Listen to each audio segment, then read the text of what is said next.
Donald Trump বনাম ডানপন্থী চার মহাতারকা। ইরান যুদ্ধের বিরোধিতা করায় টাকার কার্লসন, মেগিন কেলি, ক্যান্ডেন্স ওয়েন্স এবং অ্যালেক্স জোন্সকে পাগল ও লুজার বলে আক্রমণ করেছেন ট্রাম্প। ট্রুথ সোশ্যালে দেওয়া তার বিস্ফোরক পোস্টে কি নিজের একসময়ের ঘনিষ্ঠ মিত্রদের চিরশত্রু বানিয়ে দিল? সস্তা ভিউ আর প্রচারণার জন্য দেশের স্বার্থ বিকিয়ে দেওয়ার এই চাঞ্চল্যকর অভিযোগের নেপথ্যে কাহিনী জানুন।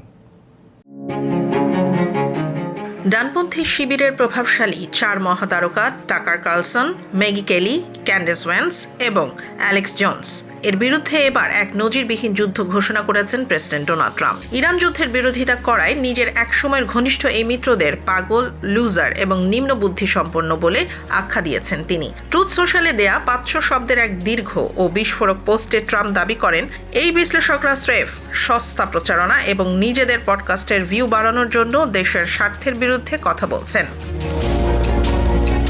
ট্রাম্প বিশেষ করে টাকার কার্লসনকে আক্রমণ করে বলেন, ফক্স নিউজ থেকে বিতাড়িত হওয়ার পর টাকার একজন ভেঙে পড়া মানুষ এবং তার এখন মানসিক চিকিৎসক দেখানো উচিত। ক্যান্ডেস ওয়েন্সকে আক্রমণ করে তিনি বলেন, ফ্রান্সের ফার্স্ট লেডিকে নিয়ে ক্যান্ডেসের কুরুচিপূর্ণ মন্তব্য অত্যন্ত নিন্দনীয়। এমনকি মেগিন কেলি এবং দেউলিয়া ঘোষিত অ্যালেক্স জোন্সকেও তিনি একহাত নিয়েছেন। ট্রাম্পের মতে এই চারজন তথাকথিত পণ্ডিত মোটেও মাগা সমর্থক নন, বরং তারা প্রচারণার জন্য মরিয়া হয়েও এখন বামপন্থী মিডিয়ার খোরাক হচ্ছেন।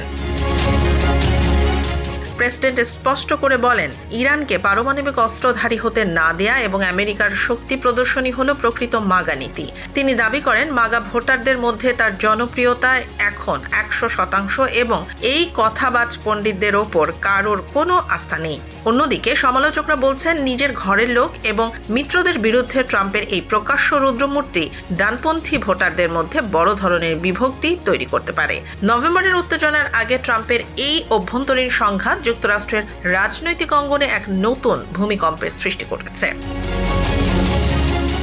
রক্তের সম্পর্ক থেকে শুরু করে রাজনৈতিক মিত্রতা, ট্রাম্প কি আসলেই সবার থেকে বিচ্ছিন্ন হয়ে পড়ছেন, নাকি এটি তার চূড়ান্ত শক্তির মহড়া?